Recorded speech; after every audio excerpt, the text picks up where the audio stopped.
राजा बिक्रम और बेताल। एपिसोड 1। घना जंगल, ठंडी हवा के झोंके और चांदनी रात। आसमान में चमकते सितारे भी उस रहस्यमय रात की गवाही दे रहे थे। राजा विक्रमादित्य अपने घोड़े पर सवार होकर जंगल के अंदर बढ़ रहे थे। उनके चारों ओर अजीब सी खामोशी थी, जैसे पूरा जंगल उनकी हर हरकत को देख रहा हो। उनके चेहरे पर दृढ़ निश्चय था, लेकिन उनकी आंखों में हल्का सा संदेह। जंगल के बीचों बीच एक पुराना डरावना पेड़ खड़ा था। उसकी शाखाएं इंसानों की हड्डियों की तरह लग रही थी। पेड़ के नीचे एक तांत्रिक ध्यान में बैठा था। उसकी आंखें बंद थीं, लेकिन उसकी उपस्थिति से एक अजीब सी बेचैनी महसूस हो रही थी। राजा विक्रम वहीं आकर रुके। तांत्रिक ने आंखें खोली और धीरे से मुस्कुराया। स्वागत है महाराज, उसने कहा। उसकी आवाज में रहस्य और चुनौती दोनों थे।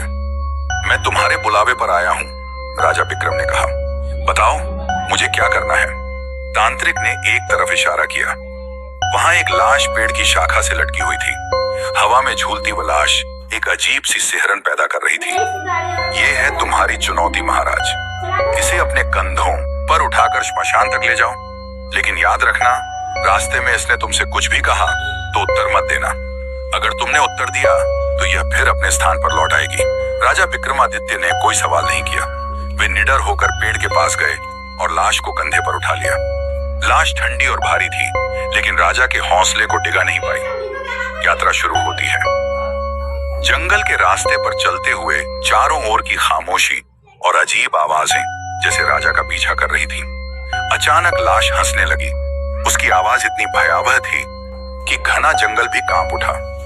हे राजा, लाश ने कहा, तुम सच में बहुत बहादुर हो, लेकिन क्या तुम जानते हो कि जिस तांत्रिक ने तुम्हें यह काम सौंपा है वह कौन है? राजा विक्रम ने कोई उत्तर नहीं दिया और अपनी यात्रा जारी रखी। लाश ने फिर से कहा, अगर तुम चुप रहे तो यह तुम्हारी सबसे बड़ी भूल होगी। क्या तुम जानना नहीं चाहोगे कि तुम्हारे राज्य में कौन सी साजिश चल रही है? राजा विक्रम ने फिर भी चुप्पी साधी रखी। जैसे ही राजा श्मशान के करीब पहुंचने लगे, लाश की आवाज अचानक बदल गई। उसकी आवाज में एक डरावनी गंभीरता आ गई।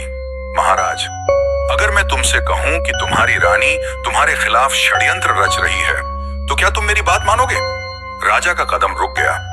उनकी आंखों में हल्की सी बेचैनी उभरी। सोच लो राजा विक्रम, लाश ने कहा, यह तुम्हारे राज्य, तुम्हारी प्रजा और तुम्हारे जीवन का सवाल है। अगर तुमने आज उत्तर नहीं दिया तो शायद कल देने का मौका न मिले। राजा विक्रम ने एक गहरी सांस ली और आगे बढ़ने लगे, लेकिन तभी पेड़ों के बीच से किसी के दौड़ने की आवाज सुनाई दी। जंगल की खामोशी टूट गई और अचानक एक काली छाया राजा के ठीक सामने आ खड़ी हुई। एपिसोड का समापन। उस छाया ने धीमे स्वर में कहा, रुको राजा विक्रम, तुम नहीं जानते इस लाश को उठाकर तुम किस जाल में फंस रहे हो।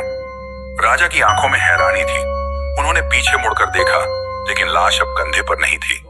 वह वापस उसी पेड़ पर लटकी हुई थी। अचानक वह छाया गायब हो गई और एक डरावनी हंसी जंगल में गूंज उठी। अंतिम दृश्य, कैमरा धीरे धीरे उस लाश पर झूम करता है और लाश की आंखें अचानक खुल जाती हैं। उनकी आंखों में एक भयानक चमक थी। आगे क्या होगा? एपिसोड समाप्त। Like, comment, and subscribe.